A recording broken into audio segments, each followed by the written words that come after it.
Let's look today at the creativity of hemlock trees, not only of individual trees, but of the stands, the groves that they create.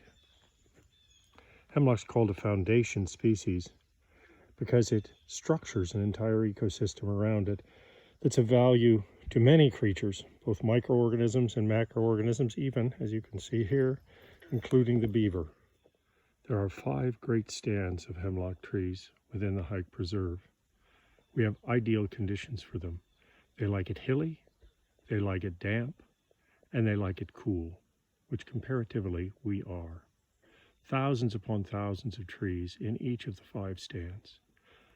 Even some of the small trees, living in the shade where they can tolerate the shade for many years, maybe 200 or 300 years old, and the oldest trees in a hemlock stand may be almost 1,000. You can easily learn about the beauty of hemlock groves by walking Lincoln Pond.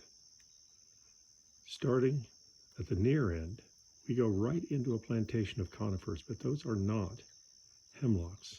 Those very spiky, stiff, straight conifers are white spruce. But as we go along and along the trail, along the edge of the pond, all of a sudden the character of the conifer starts to change. And changes all the way through here and all the way around, and you can see that all the way around to the back of the pond is almost entirely a single species, hemlocks. These hemlocks have made and are extending their own grove. In fact, they are now growing into the human plantation of white spruces and will probably ultimately supplant it. The hemlock grove, unlike the human plantation, acts almost as a single organism, the trees supporting one another's growth, as well as the maintenance and life of the thousands upon thousands of creatures large and small that live within them. Hemlock stands hold slopes, cool the air near the water, cool the air beneath them, often by 4 or 5 degrees, are excellent at holding carbon, not only in their roots and in their crowns and in their trunks, but also in the layer of duff, sometimes half a foot thick, that stands at the base of them. And until recently, hemlock stands have been able to survive on scales of 1,000 years and greater. Now there is a pest called the hemlock woolly adelgid, imported accidentally from East Asia, that threatens the very existence of these forests. Unlike the human plantation, the self-made hemlock grove contains trees of many different sizes and ages. The pit and mound topography that is typical of hemlock forests is a way that the hemlocks have of helping next generations to sprout. Here are some hemlocks in a small mound. There's a pit between them, and then a much larger mound here with both a younger and an older generation hemlock growing up through it.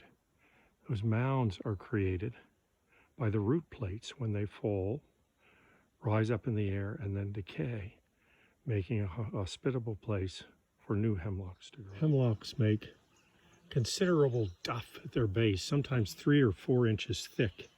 Sometimes even their own seedlings can't get a start in this duff.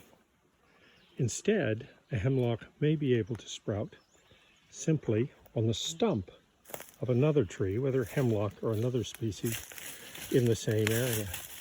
And then years later, when that stump has decayed, the hemlock appears to be growing on stilts.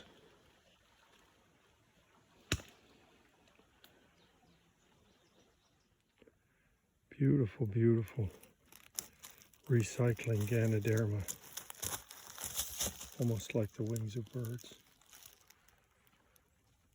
Hemlocks do not resprout from the base, but their stumps can remain alive for a period of time. You can see this little stump has a roll of woundwood in it, right there. The stump is still alive underground, and its root system still connected to the other trees around it and to the organism that forms this hemlock grove. The invasive pest hemlock woolly adelgid can destroy all 5 of our hemlock stands. If we want to keep these great forests, we have to protect them.